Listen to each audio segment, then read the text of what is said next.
that'd be like, fuck that, bro. I want to drive my own fucking car. Yeah. But if they can eliminate all deaths, you're gonna have to take cars like that to a track. You're gonna have to take the cars that I enjoy. You're gonna have to take them to a track and drive them around. Sure. They're gonna be ride. It's not gonna be your transportation. You don't think in 10 years that it's going to? It's very possible. Very possible. It'll be a rule fight. Like there'll be some dispute about whether or not people accept that. It's going to be a freedom issue with a lot of folks. It is a freedom issue. It is. It certainly is if you have a totalitarian government, because there's only one way that a car can drive itself autonomously. It has to be connected to like insane technology that allows all sorts of things, like what a Tesla does. Like you get updates online on your Tesla. They just send you an update. Sure. They fix things. They make things better. They make the auto driving feature better. If that's the case, like if somebody just decides to shut your car off,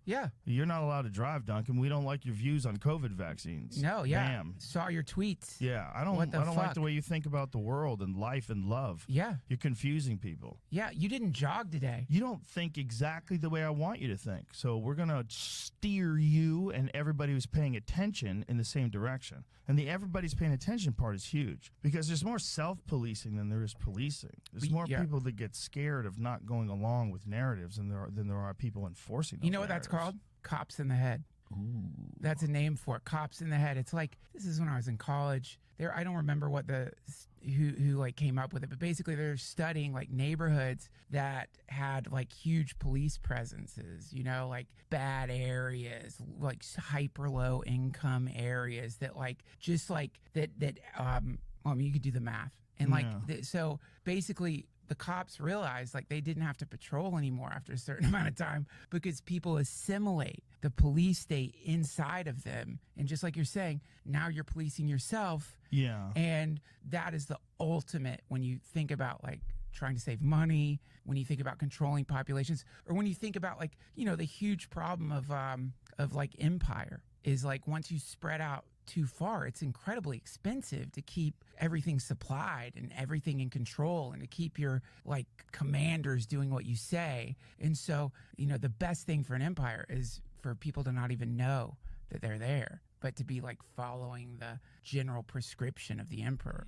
you know? Ooh. You know, that's the ultimate empire. You don't put up statues of yourself. Right. Don't like put your fucking face on the coin. What you want to do is get your philosophy into the brain of the people that you have. I think the problem today is that there's so many more interesting narratives than the official narrative. There's like, it used to be that you had a president that would stand up and talk to people, and you know he would give these speeches that everyone would listen to.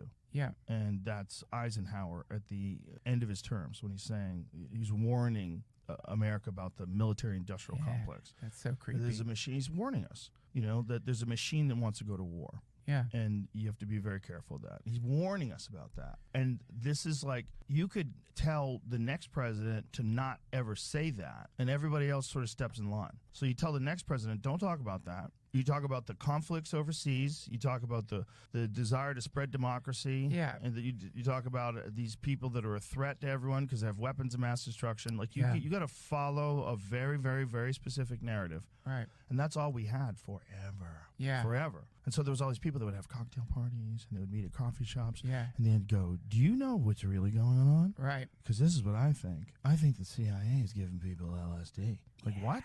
What the fuck are you talking about? Yeah. You know those meetings where people in South Central were like, I think the government's bringing drugs in here. And everybody's like, no fucking way. Yeah. No way. They wouldn't do that. Right. They wouldn't do that.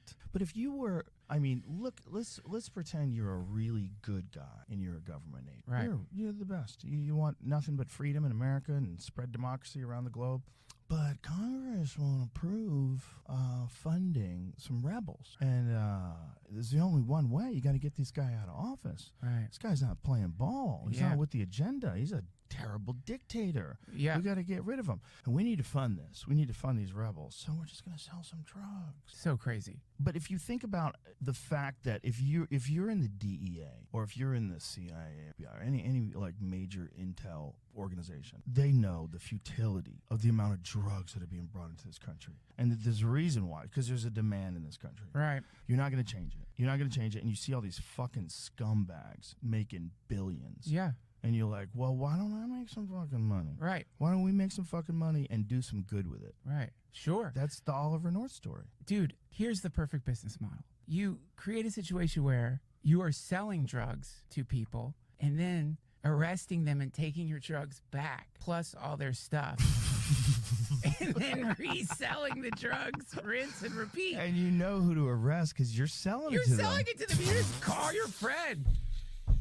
And you just keep, it's basically like throwing out fishing nets, man. You just throw out the nets, let them sell the drugs long enough to get a shit ton of money, some nice cars, pull the nets back in. You got the drugs, you got the cars, you got the money. It's an incredible, and also I'm sometimes suspicious regarding like the idea that they incinerate the drugs, that they Of course. they confiscate. Why would they? Why?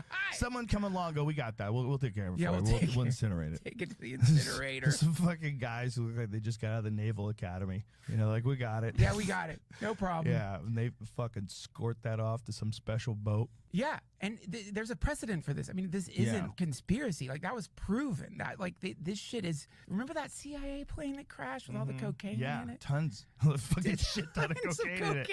It was overweight. That's why it crashed, because it had so much coke in it. Greed took them I down. think it had something crazy, like 1,000 pounds of coke. That is so much coke. I can't even imagine how much coke that is. How much was it? How many pounds was it? 3.3 tons. Oh my God! 3.3. How much does an elephant weigh?